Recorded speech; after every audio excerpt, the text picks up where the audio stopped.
Monsieur le Président, Excellences, chers amis du Liban, je salue cette initiative du président Macron et je souligne notre engagement à réaliser les objectifs de cette conférence et à soutenir le peuple libanais. Nous le faisons dans le contexte d'une région en pleine tourmente et d'un Liban totalement bouleversé. L'année écoulée a été marquée par des échanges de tirs quotidiens de part et d'autre de la ligne bleue. Nous sommes gravement préoccupés par la sécurité et le bien-être des civils des deux côtés de la ligne bleue, mais il faut reconnaître que le conflit a récemment pris une toute autre nature et dimension. Chaque jour qui passe ne fait qu'aggraver la misère et la souffrance du peuple libanais.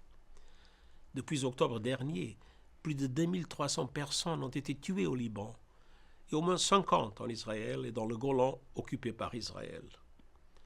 Plus de la moitié des décès au Liban sont survenus depuis l'escalade dramatique des frappes israéliennes le 23 septembre. Un grand nombre de personnes tuées étaient des enfants et des femmes. Plus de 1,2 million de personnes ont été déplacées ou affectées au Liban. Et au cours de la dernière année, plus de 60 000 personnes ont été déplacées en Israël et dans le Golan occupé par Israël. Nous observons des bombardements aériens intenses et continus menés par Israël dans les zones densément peuplées du Liban, y compris Beyrouth, et des incursions terrestres à travers la ligne bleue, ainsi que des attaques continues de missiles, de drones et de roquettes de Hezbollah vers Israël. Un cessez-le-feu immédiat est nécessaire, accompagné de mesures significatives vers la pleine mise en œuvre des résolutions 1559 et 1701 du Conseil de sécurité. La souveraineté et l'intégrité territoriale de tous les pays doivent être respectées. Les civils doivent être protégés. Les infrastructures civiles ne doivent pas être prises pour cible. Les obligations en vertu du droit international doivent être respectées.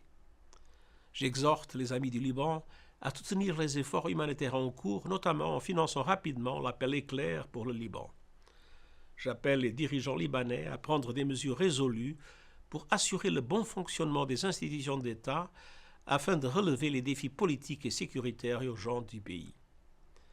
Et j'encourage les partenaires à renforcer leur soutien à ces institutions étatiques, y compris les forces armées libanaises, qui sont une composante vitale dans la construction d'un avenir sûr et pacifique. Je salue les femmes et les hommes courageux de notre force de maintien de la paix au Liban, la FINUL, et la famille des Nations Unies dans tout le pays, qui s'efforcent de remplir leur mandat dans des conditions si difficiles.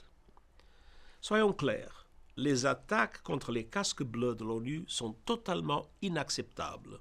Elles sont contraires au droit international, contraires au droit international humanitaire et peuvent constituer un crime de guerre. Je rends également hommage aux travailleurs humanitaires qui s'efforcent de venir en aide à des populations en détresse. Excellences, nous savons que ce qui se passe aujourd'hui au Liban n'est pas un phénomène isolé. Nous avons connu les abominables attaques terroristes du Hamas le 7 octobre et l'enlèvement des otages.